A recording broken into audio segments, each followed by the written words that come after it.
오늘 우리가 함께 읽은 이 요한복음서에 나오는 예수와 이 니고데모 사이의 대화는 요한복음서에서 매우 중요한 의미를 담고 있는 그런 말씀입니다. 그 복음서의 전체 주제를 우리가 생각해 보면 하나님 나라라고 합니다. 그런데 요한복음서는 특징적인 것이 하나님 나라에 관한 내용은 많이 들어있지만 하나님 나라라는 용어는 딱 2번밖에 나오지 않습니다. 그런데 그 2번밖에 되지 않는 하나님 나라라는 말이 오늘 요한복음서 3장 3절과 5절에 나오고 있습니다.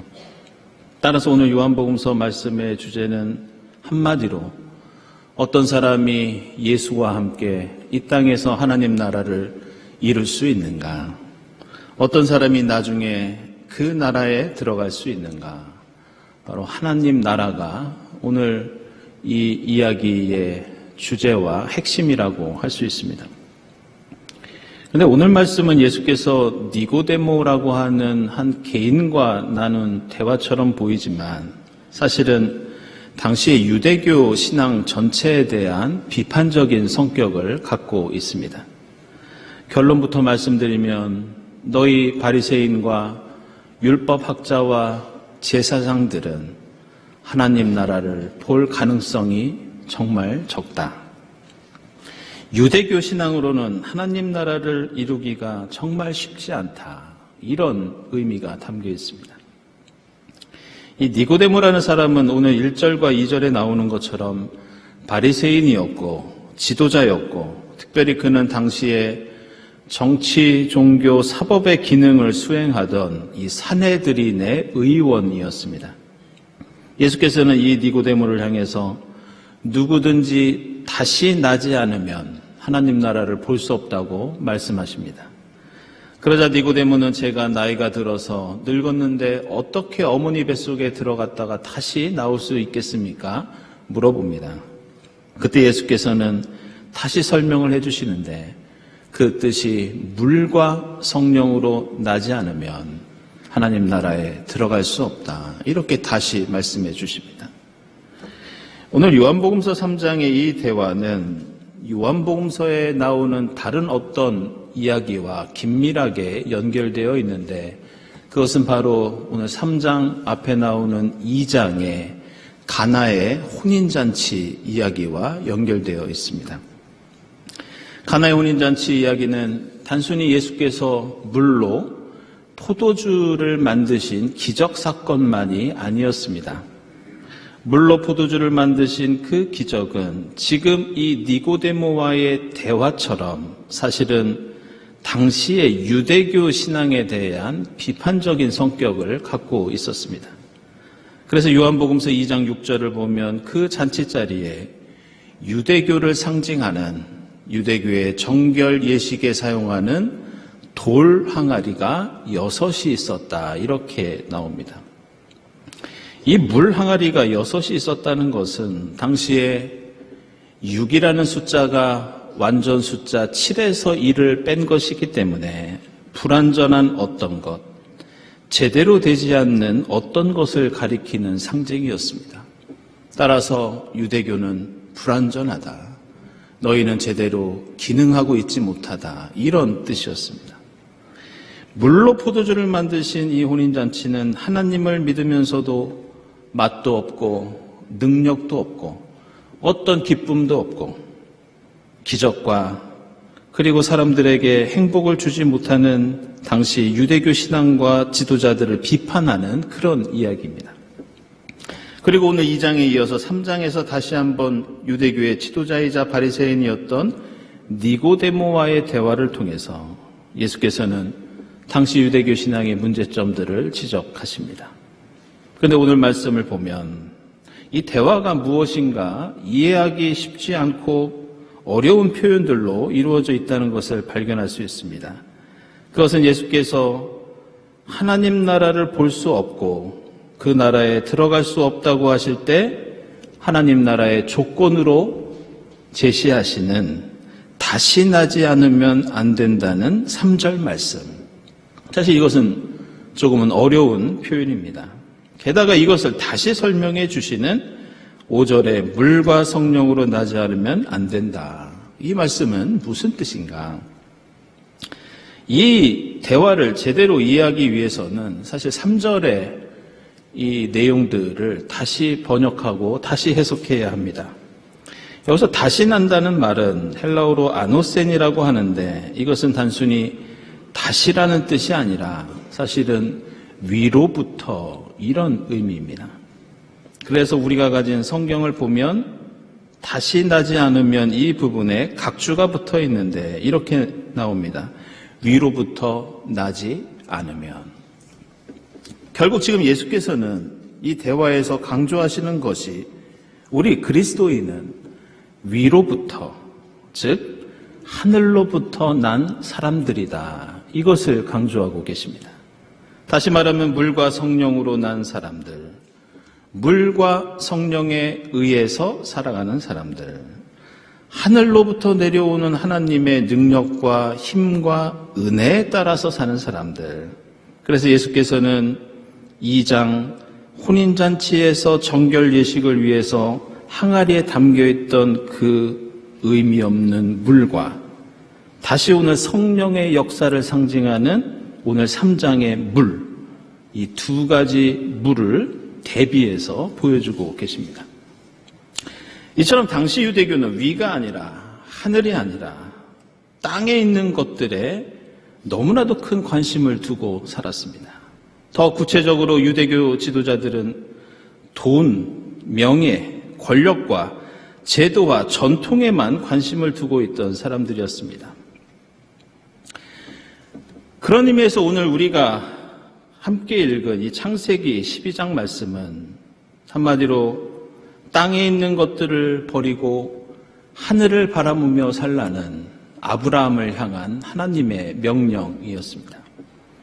그런데 요한복음서와 마찬가지로 이 창세기 12장에 나오는 아브라함의 소명은 역시 창세기에 나오는 어떤 다른 사건과 긴밀하게 연결되어 있는데 그것은 바로 11장에 나오는 바벨탑 사건입니다.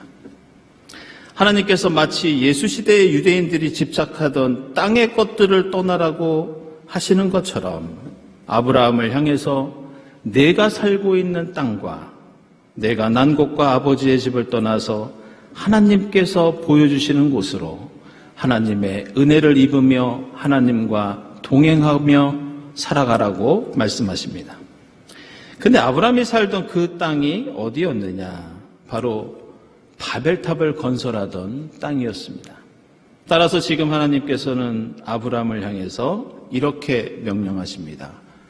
바벨탑을 쌓던 그 땅, 바벨탑을 건설하던 그 땅에서 떠나라. 바벨탑의 사람들은 한 곳에 모여 하나님처럼 되려고 탑을 쌓았던 사람들이었습니다. 그들은 하늘로부터 위로부터 내려오는 하나님의 말씀과 뜻과 힘으로 사는 사람들이 아니라 창세기 11장 3절과 4절을 보면 그들이 의지하던 것은 벽돌과 역청이라는 첨단 기술, 그들의 지식과 경험을 의지하던 땅의 사람들이었습니다. 그리고 그들이 탑을 쌓은 이유는 자신의 이름을 날리기 위해서 땅에다가 교만과 자랑과 명예와 권력을 쌓던 그런 사람들이었습니다. 그래서 하나님께서는 아브라함에게 말씀하십니다. 너는 그 바벨탑의 땅을 떠나라. 내가 이 땅에서 의지하던 본토 친척 아버지의 집을 떠나 하늘을 바라보며 하나님의 은혜로 살아가는 위로부터 난 사람들이 되어라. 이렇게 명령하십니다.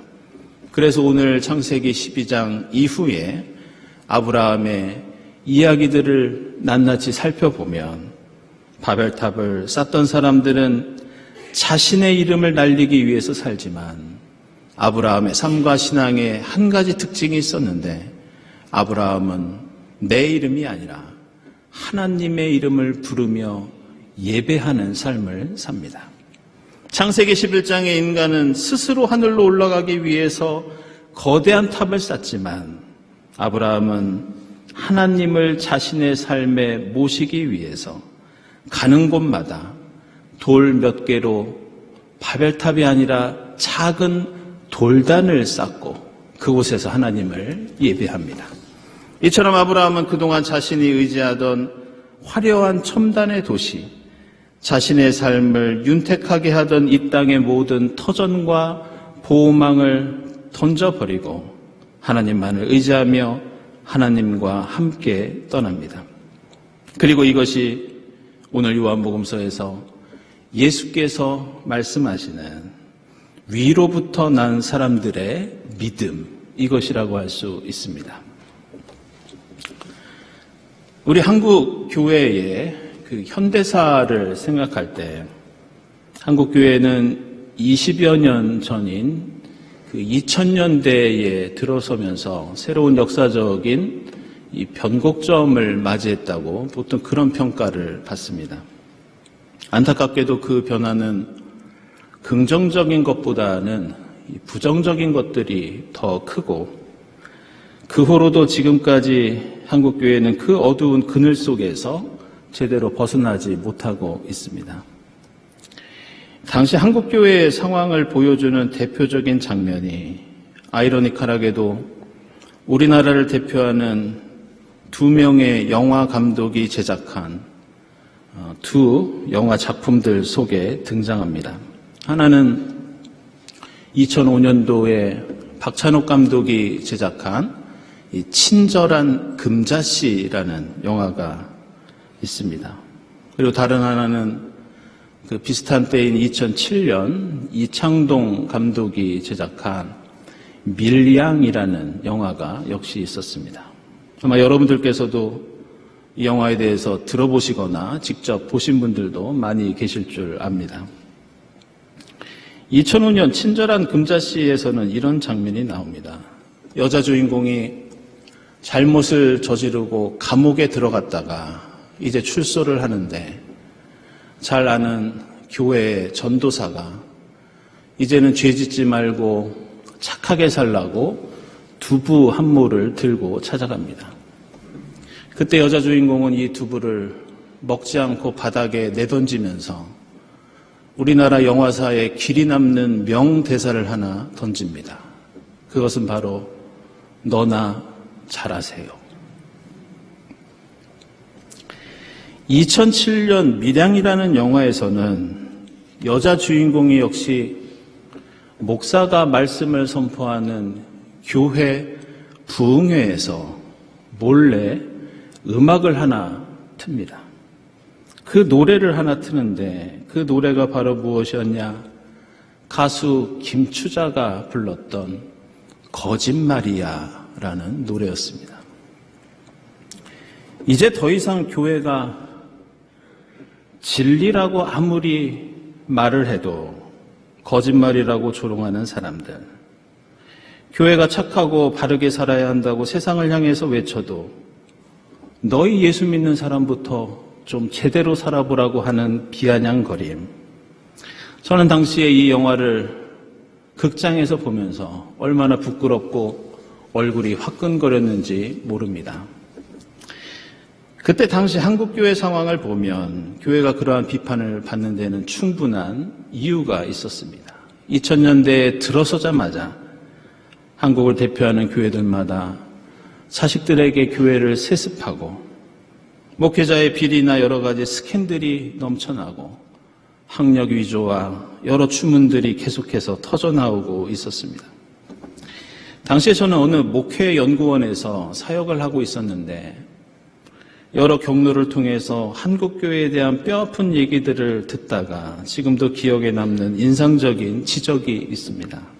그것은 예수 믿는 사람들은 그렇게 스스로 하늘 백성이라고 하고 하늘나라를 맨날 얘기하면서 왜 하늘을 바라보며 사는 것이 아니라 왜 이렇게 땅의 것들을 탐하는지 모르겠다는 그런 지적이었습니다. 오늘 우리가 사순절 둘째 주일을 맞이하면서 우리가 십자가로 향하는 예수의 삶을 생각할 때 예수께서는 이 땅을 걸어가면서 항상 하늘의 뜻을 품고 계셨고 성령의 인도하심에 따라 사셨던, 한마디로 예수는 위로부터 난 분이셨습니다. 우리가 하나님의 긍휼과 은혜라고 고백할 때 이 긍휼과 은혜라는 말의 히브리어 단어는 레킴이라고 합니다. 그런데 이 뜻이 무엇이냐? 바로 어머니의 자궁을 가리키는 말이 이 레킴입니다. 그런데 오늘 요한복음서 3장 5절에 물과 성령으로 난다고 할 때 이 물을 가리키는 헬라어 단어는 이도르라고 하는데 이 뜻이 무엇이냐? 바로 어머니 자궁 속에 있는 양수를 가리키는 말이 이 단어입니다. 오늘 니고데모의 말처럼 우리는 어머니 뱃속에 다시 들어갔다가 다시 태어날 수는 없습니다. 그러나 우리는 하나님의 레킴, 하나님의 긍휼과 은혜 안에서 성령의 역사, 성령의 양수로 매일 다시 태어나고 주님 주시는 새 생명을 얻어서 새롭게 살 수 있습니다. 사순절 둘째 주일을 맞이하면서 이 땅에 욕망과 자랑의 바벨탑을 쌓는 것이 아니라 본토 친척 아비집을 떠나 소박한 돌단을 쌓고 주의 이름을 부르며 매일매일 새롭게 태어나고 하늘로부터 다시 태어나는 여러분의 사순절이 될 수 있기를 바랍니다. 기도하겠습니다. 하나님 감사합니다. 이 사순절 이 땅에 썩어질 것을 의지하고 쫓는 저희의 삶이 아니라 내가 의지하던 이 땅의 것들을 떠나 하늘의 음성을 듣고 주님의 뜻을 쫓아 사는 위로부터 난 사람들이 되게 하옵소서. 예수 그리스도의 이름으로 기도드리옵나이다. 아멘.